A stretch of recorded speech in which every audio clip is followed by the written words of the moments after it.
Hello friends, welcome to my channel. তো বন্ধুরা, প্রায় সময় দেখা যায় যে আমরা ফেসবুক পেজে কাজ করতে করতে বিরক্ত হয়ে যাবে, একঘেয়েমি চলে আসে। তখন আমরা করি কি, তখন কিছু সময়ের জন্য আমরা ফেসবুক পেজ থেকে দূরে থাকতে চাই। এর জন্য প্রায় সময় আমরা ফেসবুক পেজটাকে ডিঅ্যাক্টিভেট করে রাখি কিছু সময়ের জন্য। এখন কথা হলো কিভাবে আপনি ফেসবুক পেজকে ডিঅ্যাক্টিভেট করবেন।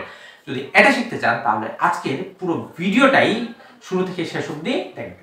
ফ্রেন্ডস, ফেসবুকের যে কোনো পেজকে ডিঅ্যাক্টিভেট করার জন্য প্রথমে আপনার অ্যান্ড্রয়েড ফোন থেকে ফেসবুক অ্যাপটা ওপেন করতে হবে। দেন ওপেন করার পর দেখুন এখানে আমার মেইন আইডিটা ওপেন হয়েছে। তো এখন কথা হলো মেইন আইডি থেকে আমাকে আমার পেজে প্রবেশ করতে হবে। এর জন্য এই যে 3 লাইন দেখতে পাচ্ছেন, এখানে ট্যাপ করতে হবে।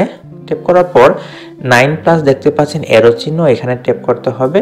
ট্যাপ করার পর দেখুন এখানে আমার অনেক পেজ আছে। এখান থেকে যে পেজটাকে আমি ডিঅ্যাক্টিভেট করতে চাই সেই পেজের উপরে ট্যাপ করতে হবে। তাহলে টেক ভিডিও, এটার উপরে আমি ট্যাপ করলাম।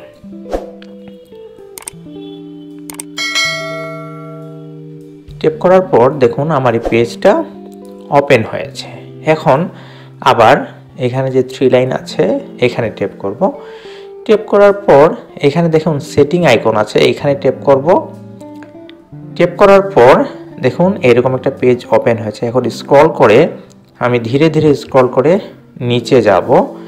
নিচে গিয়ে এখানে দেখুন লেখা আছে ইয়োর ইনফরমেশন, এইখানে আছে অ্যাক্সেস অ্যান্ড কন্ট্রোল, এখানে ট্যাপ করব।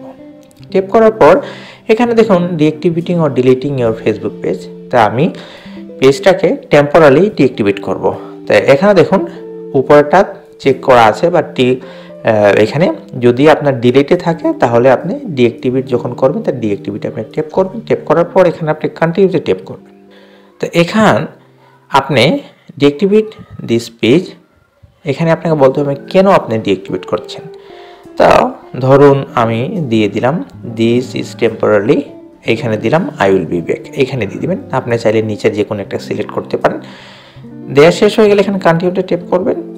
ট্যাপ করার পর এখানে দেখুন কি লেখা উঠেছে রিঅ্যাক্টিভেটিং দিস পেজ। এখানে অটোমেটিক রিঅ্যাক্টিভেট হয়ে যাবে দিস পেজ ইন 7 ডে, 7 দিন পর আবার রিঅ্যাক্টিভেট হয়ে যাবে। এখন যদি এখানে আপনি এটাকে বাড়াতে চান তো এখানে ট্যাপ করে এখানে আপনি 1 দিন 2 দিন 3 দিন 4 দিন আর ডোন্ট রিঅ্যাক্টিভেট অটোমেটিকলি। যদি আপনি চান যে এটা আপনি আপনার ইচ্ছা অনুযায়ী আবার ফিরে আসবেন, এর জন্য আপনাকে সবার নিচেটা চেক করতে হবে। চেক করার পর শুধু কন্টিনিউ ট্যাপ করবেন। ট্যাপ করার পর এখানে কন্টিনিউতে ট্যাপ করলেই আপনার পেজটা ডিঅ্যাক্টিভেট হয়ে যাবে। তো এখন আমি আপাতত ডিঅ্যাক্টিভেট করছি না, আপনাদেরকে এখানে প্রসেসটা দেখিয়ে দিলাম। তো এরকমই ছোটোখাটো কিন্তু গুরুত্বপূর্ণ টিপস অ্যান্ড ট্রিক্স পেতে আমার চ্যানেলটা সাবস্ক্রাইব করবেন, ভিডিওতে লাইক দিবেন, কমেন্ট করবেন, ভিডিওটা শেয়ার করে দেবেন। Thank you.